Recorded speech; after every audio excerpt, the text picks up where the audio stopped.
war a mun a xalaat sax ni kii li mu woote newu ci wala kii war naa mun a bokk ci nga xam ne dañuy woote lii ci suba def lële ci guddi. kon suñu option dafa leer mooy opposant lañu te opposant radical lañu. mooy ñuy wax sénégalais ni saa su ko laajee rek dinañ ñëw taxaw jàkkaarloog sénégalais yi waxtaan ak ñoom as tuut bu ko laajul nag mun nañu toog lu yàgg kenn duñu dégg ndax léeg-léeg nga dégg ku ne da ngeen war a arrêté dem toogi lu yàgg. waaw soo dee opposant cim réew lu bari ci askan wi di la déglu yaakaar ci sa kàddu pour di leen leeral est-ce que dina jaadu te ñi ngi ko seqal ñoom bis bu ne ñu ngay communiquer bis bu ne ñu ngay wax est-ce que dina jaadu ñu ne la demal toog ñaari weer ñetti weer bul wax ak askan wi. démocratie yu mag yi ñuy tudd yépp nag ña fa nekk moo xam opposition nga nekk moo xam pouvoir bis bu ne nga gis leen ñu wax ak askan wi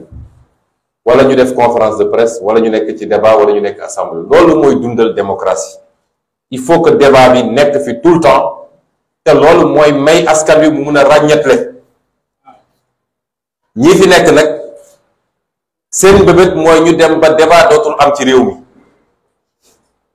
te ñu fas yéene ko jaarale ci xoqatal dem ba kenn ku ne ànduma ak ñëw dootul ñeme wax fii ci réew mi suñ koy wale woon nag ci nitu politique yi kese rek déjà problème la parce que démocratie ci boppam moo laaj mu am ñuy jiite di gouverner am ñu nekk ci kujje gi di opposé wu ñaar ñooñu nag respect mu war a dox seen diggante ndax li war a dox seen diggante ci jongante mooy weccante xalaat